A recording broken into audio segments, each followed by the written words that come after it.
Welcome to air sciences.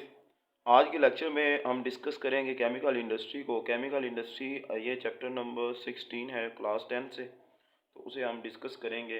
अब chemical industry में हम करते क्या हैं, बेसिकली डिस्कस करते हैं डिफरेंट इंडस्ट्री को। जैसे कि फर्टिलाइज़र इंडस्ट्री हमारे पास होती है, पेट्रोकेमिकल इंडस्ट्री हमारे पास है, और इसके बाद कास्टिक सोडा वगैरह की इंडस्ट्री हमारे पास होती है।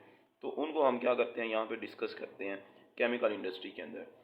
अब केमिकल इंडस्ट्री जो है ये बेसिकली एक अप्लाइड केमिस्ट्री से बिलोंग करती है कि हम एप्लीकेशन ऑफ केमिस्ट्री जो है वो कहाँ पे यूज़ करते हैं। जो केमिस्ट्री हम जो है उसकी क्या क्या कौन सी फील्ड है जहाँ पे केमिस्ट्री यूज़ होती है। तो ये बेसिकली हमारे पास एक अप्लाइड केमिस्ट्री से बिलोंग करता है। अब हमारे पास कंसेंट जो केमिकल इंडस्ट्री है ये डिफरेंट इसके फंडामेंटल्स हैं जिनके ऊपर ये डिपेंड करती है, जिसमें सबसे पहले हमारे पास ओर आता है। और होते क्या है, हमारे पास ऐसे पार्टिकल्स होते हैं जिन्हें हम अर्थ क्रस्ट से इकट्ठा करते हैं। अर्थ क्रस्ट यानी कि ज़मीन की सरफेस से उठाते हैं या ज़मीन की तह से निकालते हैं, उन्हें खुदाई करके हम उन्हें निकालते हैं, तो उन्हें हम ओर्स वगैरह बोलते हैं। अब उस वो जो ओर हमें मिलती है उसके अंदर डिफरेंट टाइप्स की इम्प्योरिटीज़ होती हैं। जैसे कि अब पेट्रोल निकलेगा ज़मीन से तो वो क्रूड ऑयल होता है, उसकी हम फ्रैक्शंस करते हैं, उसकी फ्रैक्शनल डिस्टिलेशन के थ्रू हम डिफरेंट फ्रैक्शंस बनाते हैं, तो उससे फिर हम एक सिंगल ओर निकालते जाते हैं। तो वो हमारे पास कंसंट्रेशन ऑफ ओर होता है। अब यहाँ पे जो कंसंट्रेशन ऑफ ओर होती है उसको हम करते हैं कैसे हैं, removal of gang particles. Gang particles क्या होती हैं, उसमें इम्प्योरिटीज़ होती हैं जो उस ओर को, वो वाली जो ओर है उसको इम्प्योर बना रहे होते हैं। जब हम उन इम्प्योरिटीज़ को निकाल देंगे तो वो जो बाकी चीज़ बच जाएगी, जो हमारी यूजफुल प्रोडक्ट होगी, जो हमारे काम की चीज़ है, उसे हम ओर बोलेंगे। अब रिमूवल ऑफ गैंग है, रिमूवल ऑफ गैंग पार्टिकल्स को हम क्या बोलते हैं, कंसंट्रेशन ऑफ ओर बोलते हैं। अब ये जो कंसंट्रेशन ऑफ ओर है इसके डिफरेंट मेथड्स हैं। इसमें हमारे पास फिजिकल मेथड भी आते हैं, केमिकल मेथड्स भी आते हैं। तो सबसे पहले हम डिस्कस करेंगे फिजिकल मेथड्स को। फिजिकल मेथड्स में हमारे पास क्या है, सबसे पहले मेथड जो है वो है ग्रेविटी मेथड है। ग्रेविटी मेथड में हम क्या करते हैं कि हम यहाँ पे क्रश्ड ओर लेते हैं। जो हमारे पास क्रश्ड ओर होती है उसको यहाँ पे हमने वाटर इसमें रखा हुआ है, तो क्रश्ड ओर को क्या करते हैं, क्रश्ड ओर का मतलब ये है कि आपके पास वो जो ओर है उसको आपने पाउडर्ड फॉर्म बना ली है, उसको आपने क्रश कर दिया, उसके छोटे छोटे पीसेस बना लिए हैं। उसको आप क्या करते हैं, इस टैंक में एजिटेशन जो टैंक होता है वहाँ पे आप उसको फेंकते हैं। जब इसमें फेंकते हैं तो अब यहाँ पे होता है डेंसिटी बेसिस होती हैं। डेंसिटी बेसिस कह सकते हैं या मैस बेसिस कह सकते हैं।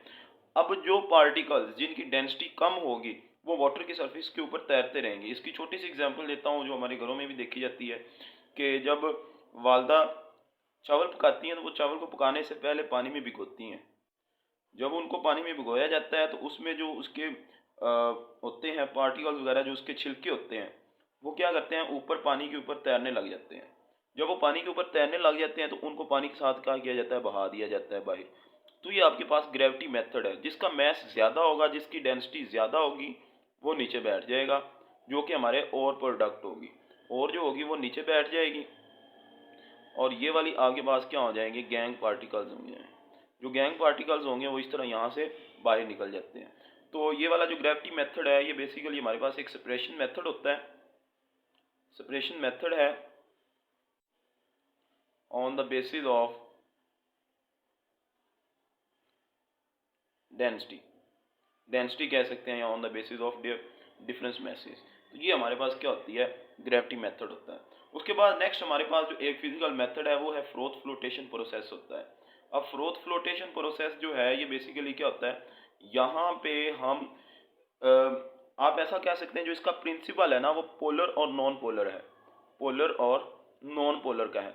पोलर नॉन पोलर का क्या मतलब है कि आगे पास एक ऐसी सब और है जिसके पास नॉन पोलर सब्सटेंसेस भी हैं और पोलर भी हैं। तो अब नॉन पोलर को पोलर से डिफरेंट करने के लिए हम डिफरेंट किस्म के सॉल्वेंट यूज़ करते हैं। तो फ्लोट फ्लोटेशन प्रोसेस जो होता है इसमें हम क्या करते हैं, एक हम ऑयल यूज़ करते हैं। ऑयल मेनली क्या होते हैं, नॉन पोलर होते हैं। और जो दूसरा हम वाटर यूज़ करते हैं। अब ये जो वाटर है ये मेनली क्या होता है, पोलर होता है। तो ऐसे पार्टिकल जो पोलर होते हैं वो वाटर के साथ मिक्स हो जाएंगे। अब ज़्यादातर जो गैंग पार्टिकल्स होते हैं ये पोलर होते हैं। डस्ट वगैरह होती है उसमें, मिट्टी वगैरह जो, उसके अलावा और पार्टिकल्स होते हैं, लाइटर पार्टिकल्स होते हैं। अब ये जो नॉन पोलर है, ऑयल जो है ये नॉन पोलर है। जो नॉन पोलर पार्टिकल होंगे वो ऑयल के साथ अटैच हो जाएंगे। एक बात का ये होता है। और दूसरी की बात ये होती है कि अब इसमें भी डेंसिटी बेसिस होती हैं, वेटिंग बेसिस पे, जिसे हम वेटिंग बोलते हैं। वेटिंग बेसिस पे क्या होता है कि अब देखें, जो चीज़ पोलर में डिजोल्व होती है वो पोलर में ही डिजोल्व होगी, यानी कि जो पोलर होगा उसको पोलर वाटर ही वेट कर सकेगा। वेट वेट का मतलब है वो उसके साथ मिक्स हो जाएगा। और जो नॉन पोलर है वो नॉन पोलर के साथ ही मिक्स होगा। अब जो आपके पास और पार्टिकल्स होते हैं, और जो होती है ये वाटर के साथ सॉरी ऑयल के साथ क्या हो जाती है, मिक्स होती है, वेटेड बाय ऑयल। और जो आपके पास गैंग होती हैं, जो गैंग पार्टिकल होते हैं ये आपके पास वाटर के साथ क्या हो जाते हैं, वेट होते हैं। जब ये इसके साथ वेट होते हैं तो फिर अब हमें ये पता है जो ऑयल है इसकी डेंसिटी कम होती है। ऑयल की डेंसिटी क्या होती है, कम होती है वाटर से। तो जो, और ये भी पता है कि जिसकी डेंसिटी कम होती है वो दूसरे की सरफेस के ऊपर तैरता रहता है। अब ऑयल जो होगा ये वाटर की सरफेस पे तैरेगा विद और पार्टिकल्स। यानी कि अगर यहाँ पे डायग्राम से समझे हम, तो यहाँ पे आपने क्या किया है, ये आपके पास जो है, ये आपके पास ऑयल की सरफेस है और नीचे ये सारा आपके पास वाटर है। अब क्या करेंगे, जब भी आप इसमें क्रश्ड ओर को फेंकेंगे तो उसमें जो और पार्टिकल्स होंगे वो तो इस ऑयल के साथ रह जाएंगे। जो और पार्टिकल्स होंगे वो यहाँ पे रह जाएंगे, यहाँ पे, और ऊपर तैरना स्टार्ट कर देंगे। और जो आपके पास गैंग पार्टिकल्स होंगे वो नीचे सेटल डाउन हो जाएंगे वाटर में। यहाँ पे आ जाएंगे और पार्टिकल्स, सॉरी यहाँ पे आ जाएंगे गैंग पार्टिकल्स। नीचे जो बैठेंगे वो क्या आ जाएंगे, गैंग पार्टिकल्स होंगे। और वो सेटल डाउन हो जाते हैं। सेटल डाउन जब हो जाएंगे तो जब ये वाला काम हो जाएगा और पार्टिकल्स ऊपर की तरफ फ्लोट करने लगेंगे, तैरने लगेंगे। और जो गैंग पार्टिकल होंगे वो भारी होने की वजह से, उनकी डेंसिटी ज़्यादा होने की वजह से वो नीचे बैठ जाएंगे। तो इन वाली जो और वाली आपके पास हमारे पास होती है, इसको ऊपर से स्किम कर लिया जाता है। स्किम का मतलब ये है कि इनको ऊपर से उठा लिया जाता है हाथ से या किसी बर्तन वगैरह से, यहाँ से इनको निकाल लिया जाता है। ये इसी तरह ही है जैसे घर में हम लस्सी वगैरह बनाते हैं तो उसमें जो मक्खन बनता है उसको उसकी स्किमिंग की जाती है, उसको वहाँ से उठा लिया जाता है। उसी तरह ये वाले जो और पार्टिकल्स होंगे उनको उसी तरह उठा लिया जाता है यहाँ से। तो ये हमारे पास होता है बेसिकली फ्लोटेशन प्रोसेस। और इसमें एक बात और भी की जाती है कि यहाँ पे एक प्रेशराइज्ड गैस एयर को इंट्रोड्यूस किया जाता है। जब एयर इंट्रोड्यूस की जाती है तो अब जैसे आप यहाँ पे एयर को इंट्रोड्यूस करेंगे तो यहाँ से बबल्स उठेंगे। वो बबल्स इसलिए प्रोड्यूस किए जाते हैं ताकि नीचे जो और के पार्टिकल नीचे बैठ गए हैं गैंग के पार्टिकल के साथ, किसी वजह से बैठ गए हैं, वो वापस ऊपर चले जाएं और यहाँ पे ऊपर इसके साथ मिक्स हो जाएं। बाकी जो आपके पास गैंग पार्टिकल जितने भी होंगे वो नीचे ही बैठे रहेंगे। यहाँ से हम हाई प्रेशर जो एयर है उसको इंट्रोड्यूस करते हैं, हाई प्रेशर एयर को इंट्रोड्यूस करते हैं और इससे हम क्या कर लेते हैं, फ्लोटेशन प्रोसेस करते हैं। अब यहाँ पे जो हमारे पास ऑयल होता है वो हमारे पास बेसिकली ज़्यादातर पाम ऑयल होता है। पाम ऑयल हम यूज़ करते हैं साथ वाटर के साथ। तो इससे हम क्या करते हैं, फ्लोटेशन प्रोसेस से हम कंसनट्रेटेड और हासिल करते हैं। अब हमारे पास नेक्स्ट जो मेथड है वो है ग्रेविटी मेथड है, इलेक्ट्रोमैग्नेटिक सेपरेशन मेथड है हमारे पास।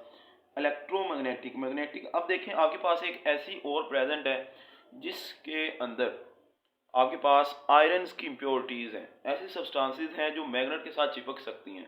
तो अब ना तो हम उन्हें, अब यहाँ पे देखें हमने काम किया तो यहाँ पे जो लोहे के पार्टिकल्स थे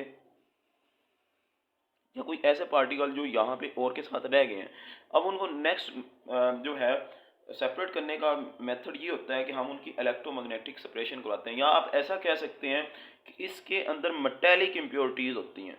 सिंपल आप ये कहते हैं कि जो मेटेलिक इम्प्योरिटीज़ होती हैं उनकी सेपरेशन के लिए हम क्या करते हैं, इलेक्ट्रोमैग्नेटिक मेथड यूज़ करते हैं। इलेक्ट्रोमैग्नेटिक सेपरेशन में करते क्या हैं, ये मैग्नेटिक है तो यानी कि इसका मतलब ये जितनी भी मेटेलिक इम्प्योरिटीज़ होंगी वो मैग्नेट के साथ चिपक जाएंगी। और ये इलेक्ट्रोमैग्नेट होता है। इलेक्ट्रोमैग्नेट का मतलब ये होता है कि ऐसी सब्सटेंसेस जब उन्हें करंट दिया जाएगा तो वो मैग्नेट बन जाएंगी, और जब उनमें से करंट ख़त्म किया जाएगा तो वो क्या आ जाएंगी, नॉर्मल हो जाएंगी, उनका जो मैग्नेटिक इफेक्ट है वो ख़त्म हो जाता है। तो ये होते हैं इलेक्ट्रोमैग्नेटिक सब्सटेंसेस होती हैं। अब हमारे पास क्या होता है, बेसिकली हमारे पास एक पुली सिस्टम होता है यहाँ पे, रूलर सिस्टम हम जिसे बोलते हैं, इस तरह का। तो ये हमारे पास दो रूलर्स होते हैं अब यहाँ पे इनमें से ये वाला जो रूलर है, ये वाला, इसे मैं ए कह देता हूँ, ये वाला जो है ये अब इलेक्ट्रोमैग्नेट है, यानी कि जब आप इसे इलेक्ट्रिसिटी प्रोवाइड करेंगे तो ये मैग्नेट बन जाएगा। और इसके ऊपर हमने एक लेदर बेल्ट लगाया होता है, इसके ऊपर हमने एक लेदर बेल्ट लगाया होता है और ये लेदर बेल्ट इसके ऊपर ऐसे चल रहा होता है। अब जब ये इसके ऊपर ऐसे चल रहा है, जब इसके ऊपर चलता है तो इसके ऊपर यहां से हम क्रश्ड ओर को फेंकते हैं, यहां से ऊपर से हम क्रश्ड ओर को फेंक रहे हैं। यहाँ पे जब क्रश्ड ओर को फेंक रहे हैं तो वो क्रश्ड ओर इस बेल्ट के साथ चलेगी। अब यहाँ पे इस क्रश्ड ओर में जो मेटेलिक इम्प्योरिटीज होंगी, जो मेटेलिक इम्प्योरिटीज होंगी वो बेल्ट के साथ चिपक जाएंगी। वो जब बेल्ट के साथ चिपक जाएंगी तो वो आगे आती जाएंगी। अब यहाँ पे नीचे हमने दो रूलर्स रखे होते हैं, कंटेनर डिफरेंट टाइप के। अब यहाँ पे देखें, ये वाला रूलर जो है इलेक्ट्रोमैग्नेटिक है, ये वाला जो रूलर है, अब इसका जो इलेक्ट्रोमैग्नेटिक इफेक्ट है वो सिर्फ और सिर्फ यहाँ तक रहना है। जब यहाँ से बेल्ट आगे गुजरेगा तो जो इसका मैग्नेटिक इफेक्ट है वो खत्म हो जाएगा। क्यों? यहाँ तक ये चल रहा है। अब यहाँ पे दो चीज़ें आ रही हैं, एक आपके पास और आ रही है और दूसरी इसके अंदर इम्प्योरिटीज़ हैं। और इम्प्योरिटीज़ कौन सी हैं? जो कि मेटेलिक इम्प्योरिटीज़ हैं। अब क्या होता है कि जब यहाँ से ये वाली इम्प्योरिटीज़ ऐसे आती हैं तो जो इसमें और पार्टिकल्स होते हैं वो तो पहले गिर जाते हैं यहाँ से, ठीक है। अब जो आपके पास गैंग पार्टिकल्स होंगे, जो मेटेलिक इम्प्योरिटीज़ होंगी, वो बेल्ट के साथ चिपकी हुई हैं। अभी जैसे ही ये बेल्ट यहाँ पे पहुँचेगा, यहाँ से मैग्नेटिक इफेक्ट ख़त्म होगा और ये यहाँ से नीचे गिरना स्टार्ट हो जाती हैं। तो ये हमारे पास होता है इलेक्ट्रोमैग्नेटिक सेपरेशन मेथड होता है। अब इसमें बेसिकली हम करते क्या हैं कि हमारे पास टू रूलर्स होते हैं, उनमें से एक जो होता है वन इज इलेक्ट्रोमैग्नेटिक, एक आपके पास इलेक्ट्रोमैग्नेटिक होता है और दूसरा जो है हमारे पास नॉन इलेक्ट्रोमैग्नेटिक होता है।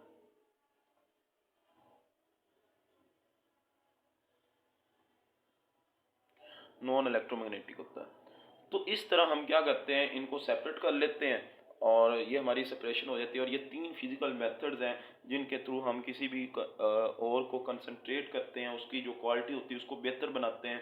तो ये हमारे पास थे तीन मेथड्स। नेक्स्ट हमारे पास केमिकल मेथड्स हैं जिन्हें मैं एक नेक्स्ट वीडियो में डिस्कस करेंगे हम, कि केमिकल मेथड्स के थ्रू हम कैसे किसी भी जो और होती है उसको कैसे प्योर करते हैं और उससे डिफरेंट जैसे प्रोडक्ट हैं वो कैसे बनती हैं। होप सो कि आपको आज का लेक्चर अच्छे से समझ आया होगा। अगर लेक्चर की समझ आई हो तो लाइक कीजिएगा, शेयर करें और सब्सक्राइब करना मत भूलें। शुक्रिया।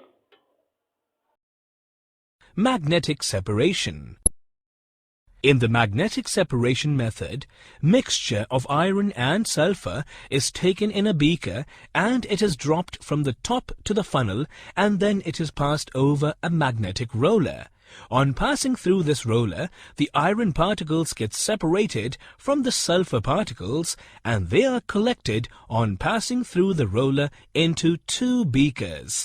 First of all, the magnetically inactive sulfur particles fall down from the roller and get collected in a beaker, while the magnetically attracted iron particles fall later and get collected in another beaker.